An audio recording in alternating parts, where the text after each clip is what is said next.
இன்னைக்கு என்ன நடக்குது அப்படிங்கிறது தெரியல. காலையிலேருந்து பார்த்துட்டு இருக்கேன். பல வகையான விஷயங்கள் நடக்குது. எதைத்தான் சேர்க்கிறது அப்படிங்கிறது தெரியல. அதாவது நேத்திக்கு 24 செப்டம்பர், 25 செப்டம்பர் ரணகளம் ஆயிட்டு இருக்க எல்லா பக்கத்துலயும் என்னையா நடக்குது அப்படிங்கிறது போல இருக்கு. ஏன்னா அந்த அளவுக்கான செய்திகள் வந்துகிட்டு இருக்கு. டிலே பண்ணாம செய்திகளுக்குள்ள போக ஆரம்பிப்போம். அடுத்தடுத்த பதிவுகளில் நடக்கக்கூடிய விஷயங்கள் நம்ம அப்படியே சேர்த்து நான் ஒரு செய்திகளை சொல்றேன். ஏன்னா எல்லாமே சுவாரஸ்யமான விஷயங்கள். ரொம்ப அவர்களே ஆத்திரமடைய வச்சிட்டாங்கன்னா பார்த்துக்கோங்களேன், அந்த அளவுக்கு விஷயங்கள் நடந்துகிட்டு இருக்கு. ஸோ முதல்ல இருக்கலே டாப் நாச்சான செய்திகள் அப்படின்னா ஈரான் தரமான வேலைகள் செஞ்சுட்டாங்க. அதாவது உலகத்துல மொசாட் ஏஜென்ட்ஸ் அப்படி, மொசாட் ஏஜென்ட்ஸ் இப்படி, இந்த அர்ஜென்டினால போய் இப்படி பண்ணாங்க, அங்க போய் அப்படி பண்ணாங்க அப்படிங்கிறதுல இருக்கும். அந்த மொசாட் ஏஜென்ட்ஸுக்குள்ளேயே பூந்து கண்ணில் விரல் விட்டு அப்படியே பிடிங்கிட்டு வந்திருக்காங்க ஈரானோட இன்டெலிஜென்ஸ் ஏஜென்சிஸ். ஏன்னா டிமோனா நியூக்ளியர் பவர் பிளான்ட், அணு உலை, இஸ்ரேலில் இருக்கக்கூடிய விஷயங்கள் இது எல்லாத்தையும் வந்து பார்த்தீங்கன்னா ஈரானோட இன்டெலிஜென்ஸ் அதுக்குள்ளேயே பூந்து சயின்டிஸ்டோட பாஸ்போர்ட், அவங்களோட டீட்டெயில்ஸு, அந்த டிமோனா நியூக்ளியர் பிளான்ட்ல என்னெல்லாம் நடக்குதுன்ற இமேஜஸ், வீடியோஸ் உலகத்தில் யாருக்குமே தெரியல. சிஏலாம் அப்படியே ஈரமாயிரும் பேண்ட் எல்லாம். அதுக்குள்ளே போகிறதுக்குலாம் வந்து அவங்க கிட்ட அந்த அளவுக்கு நாலேஜ் இல்லை, ஐடியாலஜி இல்லை. அந்த அளவுக்குலாம் அவங்களாம் வந்து பார்த்தீங்கன்னா செயல்பட மாட்டாங்க. ஏன்னா இஸ்ரேல் கிட்ட அணு ஆயுதம் இருக்கு, அதுக்கான முயற்சியை செய்கிறாங்க அப்படிங்கிறது இப்போ வரைக்கும் உலகத்தில் யாருமே அங்கீகரிக்கவே இல்லை. ஏன்னா அந்த அளவுக்கு வந்து பயம் இருக்கு. இஸ்ரேல்னாலே மொசாட் ஏஜென்சினாலே அந்த அளவுக்கு ஆளுங்க. பல ஏஜென்சிஸ் வந்து பண்ணால் டவுசர்லாம் ஈரமாயிரும், அந்த அளவுக்கு வேர்த்து கொட்டின்னு வச்சுக்கோங்களேன். ஸோ அந்த அளவுக்கு ஒரு டாப் நாச்சான ஒரு ஃபெசிலிட்டியை அவ்வளோ சீக்கிரட்டாக வச்சுக்கிறாங்க. ஆனால் அதுக்குள்ளேயே ஈரான் பூந்து வீடியோ பதிவுகள் எல்லாத்தையும் எடுத்து வித் ப்ரூஃபோட இஸ்ரேல் இந்த மாதிரி வேலைகள் செய்கிறாங்க அப்படிங்கிற விஷயங்களை இப்போ ஈரான் வெளியிட்டிருக்காங்க. ஈரானுக்கு நெருக்கடி தர ஈரான் அவங்களோட விஷயங்கள் எல்லாத்தையும் ஷேர் பண்ண ஆரம்பிக்கிறாங்க. இப்போ ஏன் மட்டும் ஐஏஏல வந்து கோஆபரேட் பண்ணும், இவங்க பண்ணக்கூடாதா அப்படிங்கிற நியாயமான கேள்விகளை ஈரான் தரப்பு வந்து வைப்பாங்க இல்லையா? இதெல்லாம் கேட்கவா போறாங்க? கேட்கறது யாராவது கேட்க முடியுமா? அதாவது இவன் வந்து கேட்டுருவாங்களா? அதெல்லாம் பொய், டூப்ளிகேட்டு, மாடு பண்ணிட்டாங்க, அது பேர் என்ன, ஏஐ பண்ணிட்டாங்க அப்படிங்கிறது போல ஏதாவது சொன்னாலும் ஆச்சரியப்படுறதுக்குல.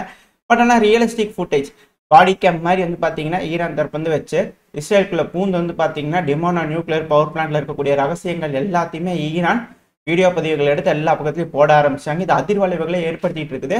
இஸ்ரேலில் இருக்கக்கூடிய மக்களுக்கே பலருக்கு இது பிடிக்காது. அணு ஆயுதம் செய்கிறாங்க அப்படிங்கும்போது அந்த ரீஜியனில் வந்து பார்த்தீங்கன்னா அணு ஆயுதம் இருக்குன்னா ப்ராப்பராக அந்த ரீஜியனில் இருக்கக்கூடிய நாடுகள் எல்லாரும் வந்து பார்த்தீங்கன்னா அக்செப்ட் பண்ணிக்கணும் இல்லையா?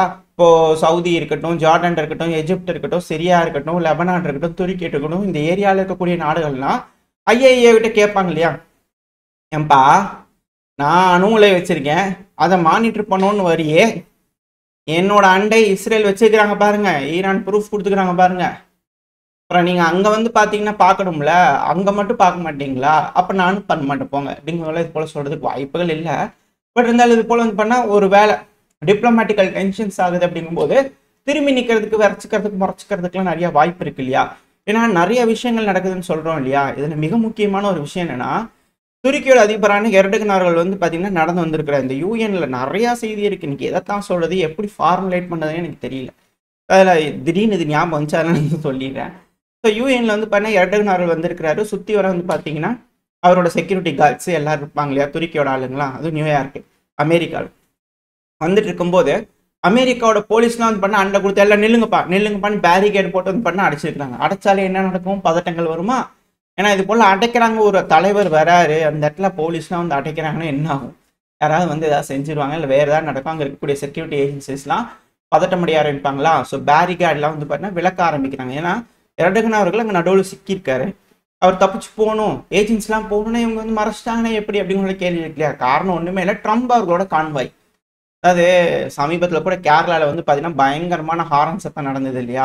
அதே போல் ஒரு விஷயம் வந்து பார்த்தீங்கன்னா வேண்டாம், இப்போ இந்த பதிவில் வேண்டாம், அதை இன்னொரு நாள் பார்க்கலாம். பட் வந்து பண்ணால் ஹாரன் சத்தம் நடந்ததில்லையா? ஒரு கான்வாய் வரும்போது பண்ணால் ஹாரன் அடிச்சிச்சு. நாங்களே என்ன, நாங்கள் தினந்தோறும் கஷ்டப்பட்டுட்டு இருக்கோம், இன்னொருத்தவங்க வர்றதுக்காக வந்து நீங்கள் கான்வாய் போட்டு நீங்கள் பிளாக் பண்ணுவீங்களா அப்படின்னு கூட பண்ணாங்க இல்லையா? அதே போல இப்போ ட்ரம்ப் அவர்களோட கான்வாய் வந்துருக்கு. ஸோ அதனால் அந்த வழியில் இருக்கிறவங்க எல்லாத்தையும் பிளாக் பண்ணி ட்ரம்ப் அவர்கள் போகிறதுக்கு வழி ஏற்படுத்தி விடணும் இல்லையா? அது போலீஸோட வேலை இல்லையா? அந்த டைமில் எர்டகன் அவர்களாக வந்து சிக்கிட்டாரு. ஸோ கொஞ்சம் பதட்டம் ஏற்பட்டிருக்கு. ஸோ இது போல் டென்ஷன்ஸில் இது கொஞ்சம் அசிங்கம் தானே. எர்டகன் அவர்களுக்கு வழி இல்லை பாருங்களேன் அப்படிங்கிற கொஞ்சம் இருக்கும் இல்லையா? ஆல்ரெடி இவர் பேசும்போது மைக்கு வேறு பிடிங்கிட்டாங்க. இப்போ அதே மாதிரி இதில் இன்னொரு விஷயம், எதைத்தான் சொல்கிறதுனே தெரியல, அந்த அளவுக்கு நடக்குதுங்க இன்னைக்கு செய்திகள். ஃபஸ்ட்டு ஈரான் இஸ்ரேலுக்குள்ள இது போல விஷயங்கள் அணு உலைக்குள்ளேயே போய் ஈரானோட ஏஜென்சி எல்லாத்தையும் படம் பிடிச்சி சீக்ரெட்ஸ் சயின்டிஸ்ட் எல்லாத்தையும் எடுத்துட்டாங்க. டீட்டெயில் எடுத்து பப்ளிக்காக போட ஆரம்பிச்சிட்டாங்க ஈரான். இது மிக பெரும் செய்தி. அடுத்தது துருக்கியோட அதிபருக்கு ஏற்பட்ட அசிங்கம். அடுத்தது ட்ரம்ப் அவர்களுக்கே ஏற்பட்ட அசிங்கம். ட்ரம்ப் அவர்கள் வந்து பார்த்தீங்கன்னா யூஎன்ல பேச வந்துக்கிறார். பேச வரும்போது மொத்தம் 3 இன்சிடென்ட்ஸ் நடந்துருச்சு. எஸ்கலேட்டர் இருக்கு இல்லையா, அவர் கரெக்டாக ஏற வரும்போது ஆஃப் ஆயிடுச்சாமா. அவர் வரதுக்கு முன்னாடியே யாரோ பேசிட்டு இருந்தாங்களாம், இவர் ஏற வரும்போது நம்ம எஸ்கலேட்டர் பவர் ஆஃப் பண்ணிடலாம் அப்படிங்கிற பேசிட்டு இருந்தாங்களாமா. ஸோ அதே மாதிரி வந்து பாருங்க, இவர் எஸ்கலேட்டரில் ஏற வரும்போது ஆஃப் ஆயிடுச்சாமா. பாவம் மனுஷன் கஷ்டப்பட்டு ஏறி வந்திருப்பார், பிறகு கெஸ் வாங்க வந்திருப்பார் இல்லையா. ஸோ வந்ததுக்கப்புறம் வந்து பார்த்தீங்கன்னா யூஎன்ல நின்று பேசலாம் அப்படின்னு மேடைக்கு போகும்போது மைக் ஆஃப் ஆயிடுச்சு. இவர் என்ன இவர் பாட்டுக்கு பேசிட்டு இருக்கிறார், மைக் இருக்குதுன்னு சொல்லிட்டு. இவர் பேசுறதுல ஒரு வார்த்தை கூட வந்து பார்த்தீங்கன்னா யாருக்கும் தெரியல. மூணாவது வந்து பார்த்தீங்கன்னா இவர் பேசும்போது ப்ராம்ப்டர், டெலிப்ராம்ப்டர், அதாவது தலைவர்கள் பலர் வந்து பார்த்தீங்கன்னா இப்போ நம்ம பேசிட்டு இருக்கிறோம்னு வச்சுக்கோங்க, உங்களை பார்த்து இதே வந்து ப்ராம்ப்டர்னா அதெல்லாம் ஒரு 40,000 50,000 வரும்னு நினைக்கிறேன். நீங்கள் கேமரா இருக்குதுன்னு வச்சுக்கோங்களேன், அந்த கேமரா முன்னாடி வந்து பார்த்தீங்கன்னா என்ன பேசுகிறாங்க அப்படிங்கிறது லைன் வந்துகிட்டு இருக்கும். இப்போ நான் உங்களை பார்த்து பேசுன மாதிரியே இருக்கும், ஆனால் லைன்ஸ் இருக்குது, அதை பார்த்து அவங்க படிச்சுட்டு இருப்பாங்க. ஸோ இது போல் வந்து பண்ணால் ப்ராம்ப்டர்லாம் பெரிய ஆளுங்களாம் யூஸ் பண்ணுவாங்க. ஸோ அந்த ப்ராம்ப்டர் வந்து பண்ண வேலை செய்யாமல் போயிடுச்சாமா ட்ரம்ப் அவர்களுக்கு குற்றம். அது நான் பேசணும்னு நினைச்சு வரும்போது பாத்தீங்களா எவ்வளவு ஒரு அநீதி நடக்குது. சீக்ரெட் ஏஜென்ட்டை களமிறக்கி விட்டுருக்குறேன். அந்த பர்டிகுலராக எமர்ஜென்சி பட்டன் அமுத்துறது, ஸ்டாப் பட்டனை யார் இருந்தாங்களோ அவங்கள பிடிச்சி அரெஸ்ட் பண்ணணும். அது மாதிரி வந்து பண்ணால் யூஎன் மேலே பயங்கரமான குற்றச்சாட்டுகள், அதிருப்தியில் இருக்கிறார் ட்ரம்ப் அவர்கள். இதுக்கப்புறம் வந்து பண்ணால் ட்ரம்ப் அவர்கள் அங்கே மேடையில் நின்று பேசினார் இல்லையா, அதில் வந்து பார்த்தீங்கன்னா அவர் பேசினதே கம்மியாக தான் பேசியிருந்தாரு. இதில் அதிகபட்சம் அவர் பெருமை பீத்ததுலேயே வந்து பண்ண பேசியிருக்கிறார். யூஎன்ல வந்து நின்று ஒரு 40-50 சென்டென்ஸ். இது வந்து நம்ம அடுத்த பயில பார்ப்போம், கொஞ்சம் டீட்டெயில்டாக இருக்கும், அப்போ தான் சுவாரஸ்யமாக இருக்கும். பட் இது போல் வந்து பண்ணி ஏகப்பட்ட விஷயங்கள் இந்த யூஎன்ல நடந்துகிட்டு இருக்கு. ஸோ இதெல்லாம் நம்ம பார்த்தோமா, அடுத்தது நம்ம மெயினான விஷயத்துக்கு வந்துடும். ஸோ இது யூஎன்ல நடக்கக்கூடிய விஷயங்கள், இது போல் நிறைய விஷயங்கள் நடந்துகிட்டு இருக்கு. எதைத்தான் சொல்றதுன்னு எனக்கு தெரியல, அந்த அளவுக்கு செய்திகள் வந்துருக்கு. மெயினான விஷயத்துக்கு வருவோம். அதாவது இஸ்ரேலுக்குள்ள பூந்த ஈரான் டீட்டெயில்ஸை வெளியிட்டாங்க. அவங்களும் அணு உலை அணு ஆயுதம் சோதனை பண்ணிட்டு இருக்கிறாங்க அப்படிங்கிறது போல. அடுத்த மிக பெரும் சம்பந்தம் யமன் ஹவுதிஸ் இருக்கிறாங்க இல்லையா, அவங்க எலியாட் பகுதியில் தாக்குதல் பண்ணிட்டாங்க இஸ்ரேலுக்குள்ள. எப்பவுமே நான் தாக்குதல் பண்ணாங்கன்னா பிளாக் பண்ணுவாங்க, இன்னைக்கு என்ன ஆச்சுன்னு தெரியல, கொஞ்சம் சோர்ந்துட்டாங்க போல தெரியுது. தினம் பிளாக் பண்ணி கொஞ்சம் இதாகிடுச்சு போல தெரியுது. குறைஞ்சது 19 நபர்களாவது காயமடைஞ்சிருப்பாங்க அப்படிங்கிற செய்திகள் வருது. ஸோ யமன் ஹவுதிஸ் பயங்கரமான அட்டாக் பண்ணிட்டாங்க. இதுக்கான காரணங்கள் இருக்கு. ஏன்னா வெஸ்ட் பேங்க்ல வந்து பார்த்தீங்கன்னா அவங்க ஊடுருவ யமன் ஹவுதிஸோட தாக்குதல் அதிகமாக இருக்கு. காசால் நடக்கக்கூடிய பிரச்சனையை நிப்பாட்டணும் அப்படிங்கிறதுக்காக அழுத்தங்கள் யமன் ஹவுதிஸ் தரப்புன்னு வந்துகிட்டு இருக்கு. ஸோ இதுக்கு என்ன மாதிரியான பதிலடிகள் வந்து பார்த்தீங்கன்னா இஸ்ரேல் யமன் ஹவுதிஸ்க்கு தரப்போறாங்க, பயங்கரமாக இருக்கும், அது பண்ணிடுவாங்க. திரும்பி வந்து பார்த்தீங்கன்னா கோடிக்கணக்கான ரூபாய் செலவு பண்ணி டேங்கர்ஸ்லாம் டேக் ஆஃப் பண்ணி விமானங்கள்லாம் டேக் ஆஃப் பண்ணி அங்கேருந்து ட்ராவல் பண்ணி சவுதி அரேபியா ஏர் ஸ்பேஸ்லாம் பயன்படுத்தி அடிப்பாங்களா, இல்லை அந்த செங்கடல்லையே வந்து சுற்றி வந்து அடிப்பாங்களா, இல்லை என்ன பண்ண போகிறாங்க, கோடிக்கணக்கான ரூபாய் இந்த ஒரு அட்டாக்காக செலவு பண்ண போகிறாங்களா, மாபெரும் அட்டாக்காக இருக்குமா, திரும்பி ஏதோ ஒரு எண்ணெய் கடையில் அடித்தோம்னா பயங்கரமாக தீப்பொறி எரியும், இது மாதிரி நடந்துருச்சு அப்படிங்கிற பிஆர் ஸ்டண்ட் நடக்குமா என்ன எதுங்க தெரியல, வெயிட் பண்ணி பார்த்தோம். ஏன்னா நடந்ததுன்னா ஏதாவது ரிட்டாலியேட் பண்ணாமல் இருக்குன்னா அவங்க தினந்தோறும் ஏவி விட்டுட்டு தான் இருக்கிறாங்க. யமன் ஹவுதிஸ் தரப்பு ஸ்டாப் பண்ண மாதிரி வழி காணும். சரி, ஓகே, இப்போ மெயினான விஷயத்துக்கு வந்துடும். அடுத்தது ஸ்பெயினோட பிரைம் மினிஸ்டர் பெர்டோ சான்சே அவர்கள். ஆக்சுவலாக இவர் வந்து பார்த்தீங்கன்னா நம்ம சேனலில் நான் பார்க்கல, பட் இவர் சொல்லியிருந்தாரு இஸ்ரேலுக்கு இவங்களுக்கு வந்து பண்ணால் பயங்கரமான கருத்து மோதல்கள் வந்துருச்சு. இஸ்ரேல் தரப்புல வந்து பண்ணால் ஒரு மாதிரி நீ எல்லாம் என்ன பண்ணிடுவ அப்படிங்க, முன்னால் என்ன பண்ணிட முடியும் அப்படிங்கிறவங்கள வந்து பார்த்தீங்கன்னா ஒரு கேள்வியை கேட்டாங்க. அதுக்கு இவர் தரப்புலேருந்து ஆமாம் என்னால் வந்து இந்த போரில் ஜெயிச்சு கொடுக்க முடியாது தான், அதாவது சாராம்சம் சொல்ல இவர் இந்த மாதிரி பேசியிருந்தார், இது போல பேசியிருந்தார். ஏன்னா நடந்து ஒரு 4-5 நாள் ஆச்சு, அந்த டைமில் பார்த்தேன் இந்த செய்தியை.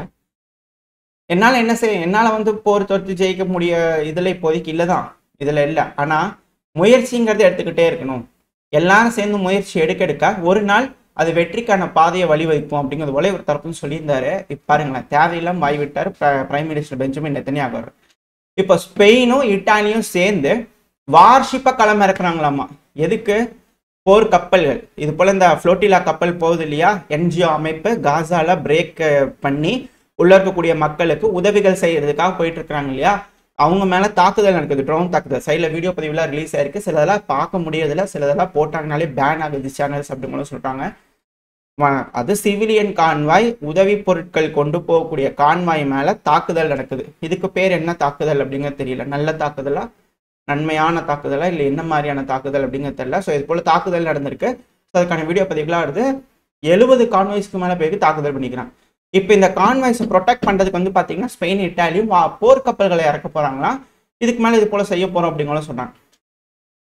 இவங்க இது போல் சொல்கிறாங்களே, உண்மையாலுமே என்ஜிஓ வழியாக கூட்டிகிட்டு போய் உள்ள இருக்கக்கூடிய மக்களுக்கு நல்லது செஞ்சால் பரவாயில்ல. இது வேற ஏதாவது விஷயத்துக்காக இவங்க இது போல் நல்லது பண்ணுறேன்னு சொல்லி போய் இது போல் செய்கிறாங்களா அப்படிங்கிறது போல் ஒரு கேள்வியும் இருக்குது. அது போல் எதுவும் இல்லாமல், இந்த கொலாபரேஷன்லாம் இல்லாமல் கொஞ்சம் எதாவது பார்த்து நல்லா செஞ்சாங்கன்னா பரவாயில்ல, இல்லை மிக பெரும் சிக்கல் தான். ஏன்னா உலகத் தலைவர்கள் இந்த ஸ்பெயின் தரப்புன்னு சொன்னாங்களே, அதே போல் தான் எல்லாரும் சேர்ந்து ஒரு ஸ்டெப் எடுத்தாங்கன்னா அது வெற்றிக்கான பாதையை வழிவகுத்து தான் செய்யும். அது அமைதிக்கான பாதையா. ஸோ அது வந்து பார்த்தீங்கன்னா பண்ண தான் செய்யும். ஸோ என்ன செய்கிறாங்க அப்படிங்கிறது வெயிட் பண்ணி பார்த்தலாம்.